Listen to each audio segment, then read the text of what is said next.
इस फिल्म की कहानी बी नाम की एक बेबी सिटर के ऊपर है जो एक 12 साल के बच्चे के साथ गपागप करती है। इसके बाद उन दोनों के साथ आगे क्या होता है ये हम आज की इस एक्सप्लेनेशन में देखने वाले हैं। हेलो दोस्तों, आज मैं जिस फिल्म को एक्सप्लेन करने वाला हूँ उसका नाम है द बेबी सिटर और ये फिल्म 2017 में रिलीज हुई थी। फिल्म की शुरुआत में हम 12 साल के कोल को देखते हैं जो बहुत ही डरपोक बच्चा होता है। कोल को इंजेक्शन, स्पाइडर और ऐसी छोटी छोटी चीज़ों से बहुत डर लगता था जिससे यूजुअली लोग नहीं डरते और इसी वजह से कोल को स्कूल के बाकी बच्चे भी बहुत बुली करते थे। कोल के मॉम और डैड के बीच रिलेशनशिप अच्छी नहीं चल रही थी, इसलिए वो अपनी शादी को बचाने के लिए और अक्सर छुट्टियां मनाने के लिए होटल्स में जाकर अपना टाइम स्पेंड किया करते थे। इन छुट्टियों के दौरान कोल अकेला पड़ जाता था, इसलिए कोल के पेरेंट्स ने उसके लिए एक बेबी सिटर को ढूंढ रखा था जिसका नाम बी था। बी कोल की काफी टाइम से बेबी सिटिंग कर रही थी, इसलिए बी और कोल काफी अच्छे दोस्त बन गए थे। बी के अलावा कोल की एक बेस्ट फ्रेंड भी होती है जिसका नाम मेलेनी होता है और मेलेनी कोल के पड़ोस में रहती है। अब एक दिन ऐसे ही कोल के पेरेंट्स छुट्टियां मनाने और गपागप करने के लिए आउट ऑफ टाउन जा रहे थे और बी को कोल का ध्यान रखने के लिए बोला गया था। स्कूल में मेलेनी कोल को बताती है कि बेबी सीटर्स बच्चों के सो जाने के बाद अपने बॉयफ्रेंड्स को घर पे बुलाती हैं और उनके साथ गपागप करती है।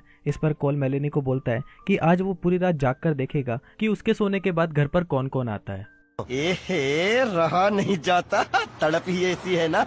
घर आकर कोल देखता है कि उसके पेरेंट्स जाने के लिए रेडी हो रहे हैं और थोड़ी देर बाद बी भी वहां पर आ जाती है। कोल के पेरेंट्स के घर से जाने के बाद कोल बी के साथ बहुत खेलता है और वो दोनों काफी इंजॉय करते हैं। अब ऐसे करते हुए रात हो जाती है और रात को बी कोल को पीने के लिए दारू के शॉट्स देती है, पर कोल उन शॉट्स को चुपके से फेंक देता है और बी के सामने ऐसा दिखाता है कि उसने वो पी लिए हैं। इसके बाद कोल अपने बेडरूम में आता है और बी के सामने सोने का नाटक करता है। फिर बी वहां से चली जाती है और कोल उठकर मेलेनी को वीडियो कॉल करता है। कोल मेलेनी को बताता है कि आज वो देखने वाला है कि मेरे सोने के बाद घर में कौन आता है। थोड़ी देर बाद घर की घंटी बजती है और कोल चुपके से बाहर देखने के लिए जाता है। बाहर आके कोल देखता है कि बी ने कुछ लोगों को घर पे बुलाया है और वो वहां पर ट्रूथ और डेयर गेम खेल रहे हैं। इन लोगों का नाम होता है मैक्स, जॉन, एलिसन, सोनिया और सैमुअल। फिर वो लोग गेम शुरू करते हैं और बी को वहां बैठे सभी लोगों को किस करने का डेयर दिया जाता है।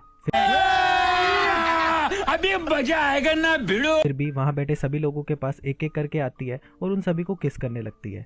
लास्ट में जब बी सैमुअल के पास जाती है तो सैमुअल ये सब देखकर थोड़ा घबरा जाता है, पर बी सैमुअल को किस करती है और उसे कंफर्टेबल फील करवाती है। किस करने के दौरान अचानक बी अपने पॉकेट में से 2 चाकू निकालती है और उसे सैमुअल के सर में घुसा देती है और वहां बैठे सारे लोग सैमुअल के सर से निकलने वाले खून को एक कप में इकट्ठा करने लगते हैं। फिर बी एक पुरानी किताब निकालती है और उसे ये डेविल्स बाइबल बताती है। बी बताती है कि पूरी दुनिया में सिर्फ यही आखिरी किताब बची है और इस किताब को पढ़ते वक्त उस पर बलि दिए गए इंसान का खून लगाना होगा और ऐसा करने से इस कमरे में जो भी लोग बैठे हैं उन सभी की इच्छाएं पूरी हो जाएगी। पर इस काम को पूरा करने के लिए उनको एक मासूम बच्चे का खून भी चाहिए और वो मासूम बच्चा और कोई नहीं बल्कि कोल ही होने वाला था। अब कोल ये सब चीजें देख रहा होता है और ये सब देखकर कोल बहुत ज्यादा डर जाता है। फिर कोल वहां से भागकर अपने कमरे में जाता है और अपने फोन से पुलिस को फोन करके सब कुछ बता देता है। इसके बाद कोल खिड़की के पास आता है और वहां से नीचे देखता है। दरअसल कोल वहां से भागने का सोच रहा था और वहां से निकलने के लिए कोल अपने कपड़ों को बांधकर एक रस्सी बना लेता है, पर अचानक कोल को बी के आने की आवाज सुनाई देती है और कोल वापस अपने बेड पर जाकर सोने का नाटक करता है। फिर बी और उसके बाकी दोस्त कोल के कमरे में आते हैं और एक इंजेक्शन लेकर कोल का खून निकालने लगते हैं। कोल को इंजेक्शन से बहुत डर लगता था, पर यहाँ पर कोल जैसे तैसे करके अपने आप को संभाल लेता है।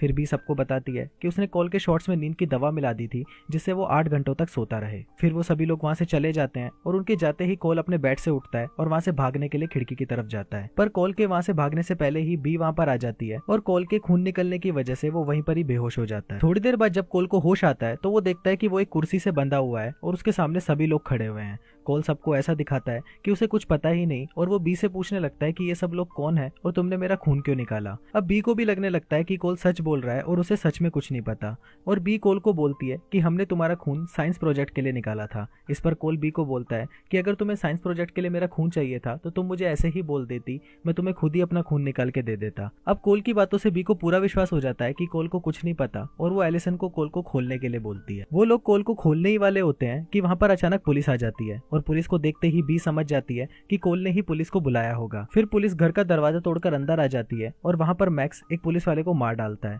फिर बी दूसरे पुलिस वाले के पीछे आती है और वो उसे भी मार डालती है। अब इन सब में एक पुलिस वाले के हाथ से गोली चल जाती है और वो गोली जाकर सीधा एलिसन के संतरे पर लगती है और उसका एक संतरा पंचर हो जाता है। अब वो 2 पुलिस वाले तो मर चुके थे, पर उनकी वॉकी पर बाकी पुलिस वाले उनसे सिचुएशन के बारे में पूछ रहे थे और इनका रिप्लाई सिर्फ पुलिस कोर्ट्स में ही दिया जा सकता था और इन कोर्ट्स के बारे में सिर्फ कोल को ही पता था क्योंकि कोल हमेशा से एक पुलिस अफसर बनना चाहता था। फिर बी कोल से सही कोड के बारे में पूछती है और मैक्स उन कोड को बताकर पुलिस वालों को बताता है कि यहाँ पर सब कुछ ठीक है। इस सभी के दौरान कोल चुपचाप अपने हाथ पर बंधी हुई रस्सी को काट लेता है और अपने बेडरूम की तरफ भागता है। कोल को पकड़ने के लिए जॉन भी उसके पीछे भागता है और जॉन जैसे ही कोल के पास पहुंचता है तो कोल उसे धक्का देकर ग्रिल से नीचे फेंक देता है। जॉन जैसे ही नीचे आकर गिरता है उसकी गर्दन एक नुकीली ट्रॉफी पे घुस जाती है और वो वहीं टपक जाता है। फिर कोल अपने बेडरूम की खिड़की से घर से बाहर निकल जाता है और अपने घर के बेसमेंट में जाके छुप जाता है। बेसमेंट में बहुत सारी मकड़ियां होती है और कोल को मकड़ियों से बहुत डर लगता था, पर कोल इस बार अपने इस डर पर काबू पा लेता है। थोड़ी देर बाद सोनिया कोल को ढूंढते हुए उस बेसमेंट में आ जाती है और कोल सोनिया से बचने के लिए उस पर एक रॉकेट चला देता है।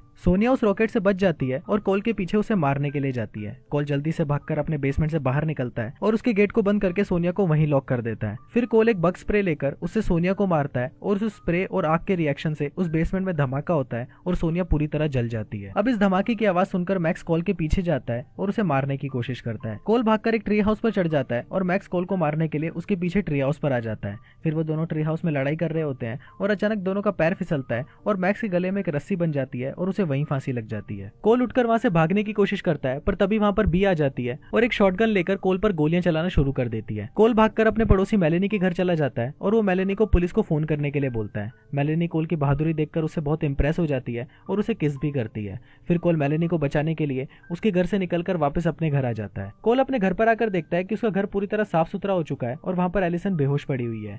कोल एलिसन को चेक करने के लिए उसके पास जाता है तो तभी एलिसन अचानक होश में आ जाती है और कोल पर हमला करने लगती है। एलिसन जैसे ही कोल को मारने के लिए उसके पास आती है तभी वहां पर बी आ जाती है और अपनी शॉटगन से एलिसन का सिर उड़ा देती है। फिर बी कोल को मारने के लिए उसके पास आती है और तभी कोल बी की बुक को उठाता है और उस बुक को जलाने की धमकी देता है। ये देखकर बी डर जाती है क्योंकि उसके पास सिर्फ ये एक ही बुक थी, इसलिए बी कोल को नहीं मारने का प्रॉमिस करती है। बी कोल को बताती है कि उसने इस बुक का कई बार इस्तेमाल किया है और इस बुक से उसकी कई इच्छाएं पूरी भी हुई है। बी कोल को यह भी बताती है कि वो पहला बच्चा नहीं है जिसने उसे फंसाया है, बल्कि बी इससे पहले बहुत सारे बच्चों का इस्तेमाल कर चुकी है। फिर बी कोल को बोलती है कि अगर तुम पुलिस को बुलाकर ये बताओ कि ये सभी लोग तुम्हें मारने के लिए आए थे और इनसे बचाने में मैंने तुम्हारी हेल्प की है तो मैं ये शहर छोड़कर यहाँ से चली जाऊंगी। पर कोल बी को बोलता है कि अगर तुम यहाँ से दूसरे शहर चली गई तो वहां जाकर तुम दूसरे बच्चों का इस्तेमाल करोगी, और ये बोलकर कोल उस बुक को जला देता है। फिर बी उस बुक पर लगी आग को बुझाने की कोशिश करती है और तभी कोल मेलेनी की डैड की कार को लेकर आता है और उसे अपने घर में ठोक देता है और बी उस कार के नीचे दब जाती है। थोड़ी देर बाद पुलिस वहां पर आ जाती है और तभी कोल के पेरेंट्स भी वहां पर आ जाते हैं। अब सब कुछ ठीक हो चुका था। मेलेनी और कोल एक दूसरे के करीब आ गए थे।